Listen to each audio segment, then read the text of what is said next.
story. I have an uncle who studied in the US for several years, and then he moved back to Taiwan to work full-time. He works for a computer company, and his main client is HP. So he's at lunch with his client HP, and he asks his team to bring them lunch.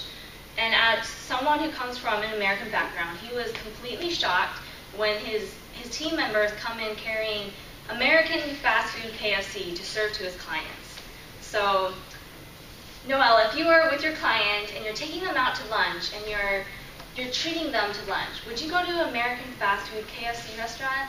That could possibly come off a little bit offensive, honestly. But in this specific situation in Asia, where my uncle was working, it was perfectly appropriate. And that's because the perspective of fast food restaurants in Asia is completely different from the perspective of fast food restaurants in the US. So our topic focuses on a company that really utilized that perspective and that concept to their advantage.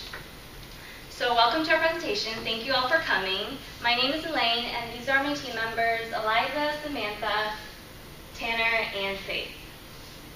Our presentation shows a process of how Yum's brand adapted their strategy to grow in revenue overseas. Let's begin with the background of the company. Based in the state of Kentucky, they started in 1997 as Tricon Global Restaurants. They were rebranded as Yum Brands in 2002. They consist of two main fast food restaurants, Pizza Hut and KFC. They have 41,000 restaurants in over 125 countries. In 2014 alone, Yum's brand sales totaled over $13 billion. So these t-shirts that we're wearing today represent the idea that anything American is valued so much more in Asia. So when I was in Taiwan, I bought these at the night market, and I bought them because they really showed how I noticed this trend where people there will wear anything with English words on it. It doesn't matter if it's like grammatically incorrect, doesn't matter if it's misspelled, or it's a completely made-up English word, or if it's inappropriate or even a curse word. As long as it's American and it has that American brand, they consider it high quality, they consider it so much cooler, they consider it trendy. So that perception is seen in the fast food industry as well. There are huge cultural differences in the perception of fast food in the US and in Asia. So in America, fast food is cheap, it's fast, it's convenient. When I think of fast food, I think of dollar menu. I think of fried oily foods, right? In Asia, it's completely different. Asian people they see it as a luxury. It's a middle-priced meal. And they go there for something unique, something different. And they're willing to pay more for that as well. And it's also way healthier. It's not cheap and unhealthy like it is here in the US. So in the next section of our presentation, Tanner is going to talk about the implementation of the company strategy. Thank you for that. So how does Yum actually make money in China and India? Well, in China, the way they did this was when they entered, they decided that they really wanted to focus on locally sourcing their foods. Because one, it's cheaper and more cost efficient, and two, it allowed them to better control the quality of the foods. Because that's what Chinese consumers really wanted, was higher quality foods as they've had an issue in the past.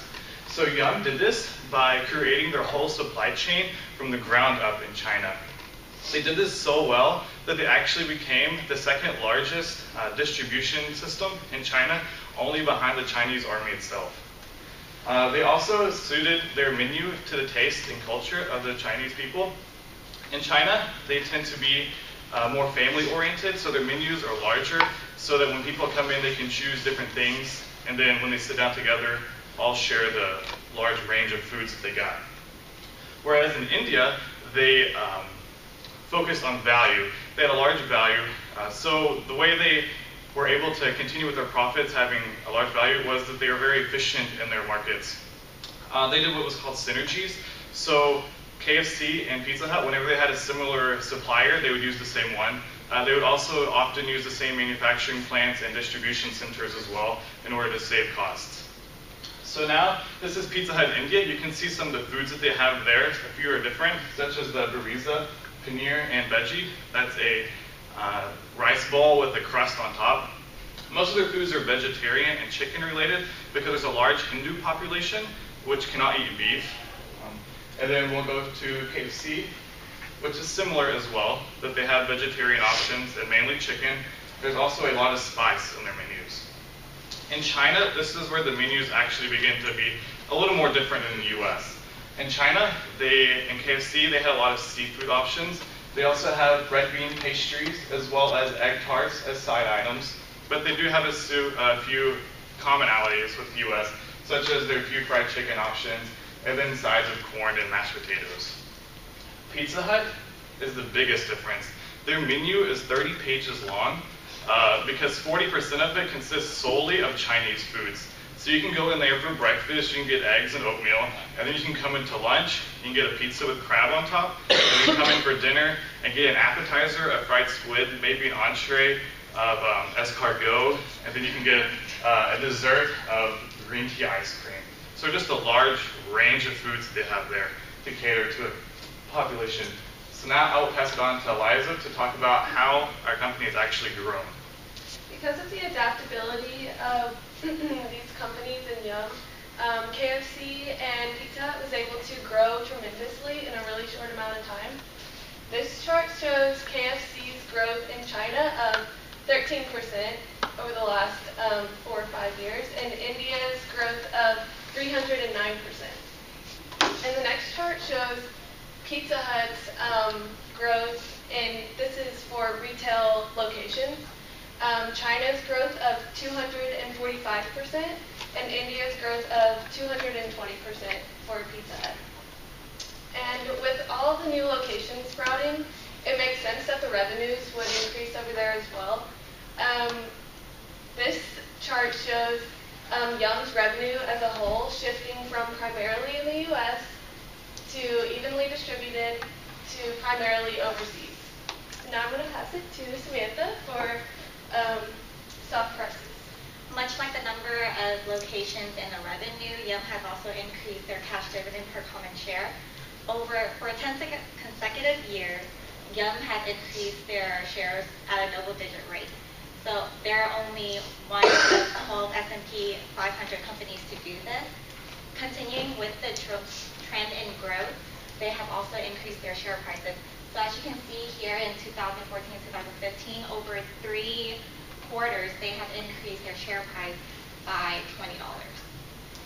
Now we'll pass it along to Faith to talk about their revenue by geographic segmentation. So based on what Eliza and Ilya were talking about the implementation of the stores, so the more stores you have, if you're servicing your company, the culture right, then you're going to get revenue. So this just shows the revenue by segmentation geographically. We have international, which includes India and China, and then you have the United States. As you can see, from 2012 to 2014 for the United States, it's slowly decreasing. You might go, why? Well, according to right now, adaptability in America is we're eating more healthier foods, so we're not necessarily choosing the fast food route. Chipotle and Zoe's Kitchen is doing that for us. So overseas, as you can see, it's increasing at a pretty good rate. And that's because they're adapting to their culture and they're saying, what do they want? And for the international culture, they realize that it's an American product and they love it, but we're giving it to them in a better setting. So then as you go back to our position, overall, from going from Kentucky to overseas, we feel that if a company is able to go to a new market and adapt to their culture and figure out what do they want, they can possibly earn more revenue and recognize revenue. Now, I would say possibly because some companies can't necessarily do that. They'll take an American item like, let's say McDonald's, and go over there and just do an Americanized way. Now, China, for example, they choose their leaders have a Western aspect and also Chinese aspect. So they can really see what they want as a culture. So it all depends on how you adapt to your environment. So the references for our financial data can be found on this page. And in conclusion, thank you so much for coming out to see our presentation, Pat and Noel. And do you guys have any questions for us today? I have one. So you talk about the perception, I guess, of fast food in America to Asia in terms of the food and the product. But another issue, I think, is employment and jobs. And a challenge for fast food in America is retention of employees and the turnover. Do you have any insight or data on how the jobs are perceived in that part of the world versus in the U.S.? Well, I was doing some research, and in China, the CEO soon, he was talking about how most of their employees are college students, and for them, that's a job to them. Like fast food to us is a high school job. After we graduate from high school, we're gone. The turnover rate is huge. I work at a bank and work with a lot of college students. I see new people every 6 months. But in China, they go to school, and when they go to school, they become managers of these companies. They grow them. From when they start. And the awesome thing about it is they bring them over here to America and train them so they can see a different aspect of the world. So that's how they do their retention rate. And if you think about it, like you were saying, the turnover rate really affects, because you have to put all this money into training new people, and that makes your revenue go down. So that's a good idea. What else for you guys today? Thank you. All right, thank you.